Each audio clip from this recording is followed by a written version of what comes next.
राठौड़ आप सभी देख सकते हो, राठौड़ 14वीं सदी से पहले राष्ट्रकूट थे। जैसे चौहान को पहले चहमान बोलते थे। आप सभी जानते हो कि राठौड़ जो थे, जो पहली डायनेस्टी आई थी वो पाली में आई थी, फिर जोधपुर बसाया, उससे पहले इनको राष्ट्रकूट बोलते थे।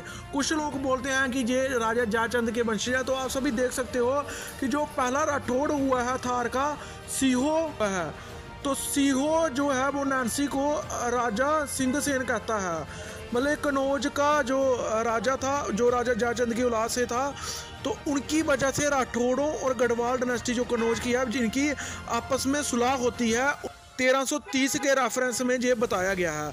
अगर इन दोनों की आपस में सुलह हो रही है, लिंक क्रिएट हो रहे हैं, तो ये फिर एक कैसे हो गया? अगर एक होते तो एक ही होने थे, फिर राठौड़ और गढ़वाल अलग कैसे हो गए?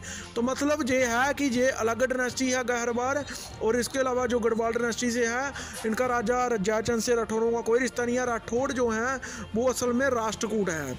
और राष्ट्रकूट का आप सभी देख सकते हो कि चहमान, जिनको आजकल चौहान बोलते हैं, अलहाना थे चहमान फैमिली से, जो नाडोल की चहमान फैमिली से। उनकी शादी अनला देवी से, राष्ट्रकूट से हुई थी, राठौड़ फैमिली से।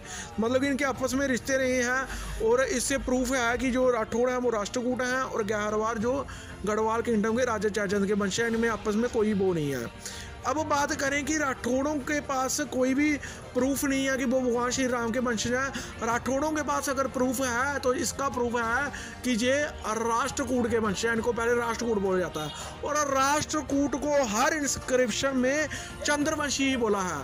अब राठौड़ हमें बताएं कि आपके पास कोई प्रूफ है तो सामने पेश करें, हम झूठ नहीं बोल रहे। आप सभी देख सकते हो कि देवली से मिले हुए दान पत्र में राठौड़ों को चंद्रवंश की जदू शाखा से बोला गया है।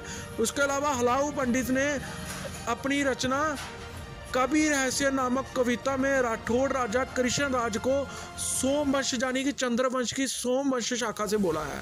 मतलब ये है कि ये चंद्रवंश से हैं, या तो जदुवंश से हैं, और या फिर सोमवंश से हैं, जिनको पांडववंशी भी बोला जाता है। और 14वीं सदी के बाद ही राठौड़ों को क्या किया, जहाँ के चारण बाढ़ थे, इन्होंने भगवान राम का जो पुत्र था लब का वंशज बोलना शुरू कर दिया।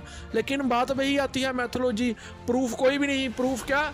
राठौड़ों के पास सिर्फ यही प्रूफ है राष्ट्रकूट का, कि हम राष्ट्रकूट से हैं, और राष्ट्रकूट को हर जगह चंद्रवंशी बोला गया है। और इवन जो गहरवार हैं, जो गढ़वाल डायनेस्टी से हैं, राजा जयचंद, गहरवार राजपूत भी 3-4 साल पहले तक अपने को चंद्रवंशी ही बोलते रहे हैं।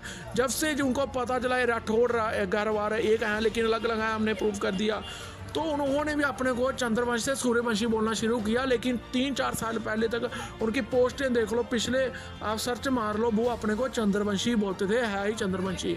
तो मैथोलॉजी उनके पास भी कोई प्रूफ नहीं है। तो प्रूफ क्या होता है? जैसे भगवान श्री कृष्णा जी के वंश बाटी राजपूतों का पूरा प्रूफ है, वो कहाँ से आए पूरी उनका है। कशवाहा जो जयपुर में बैठे हो, उनके पास पूरे प्रूफ है सूर्यवंशी होने का। करें फिर हम उनको मानेंगे। उनके पास यही प्रूफ है राष्ट्रकूट होने का, और राष्ट्रकूट को हर जगह चंद्रवंशी बोला गया है। जैसे चालुक्य यानी कि सोलंकी, उनको क्या बोला गया है? चंद्रवंश की सोमवंशी शाखा से।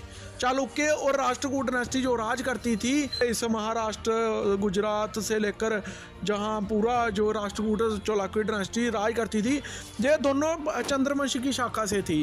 राष्ट्रकूट और जो चालुक्य, हर जगह आप इंस्क्रिप्शन पढ़ लो, राष्ट्रकूट तो हर जगह इनको चंद्रवंश बोला गया।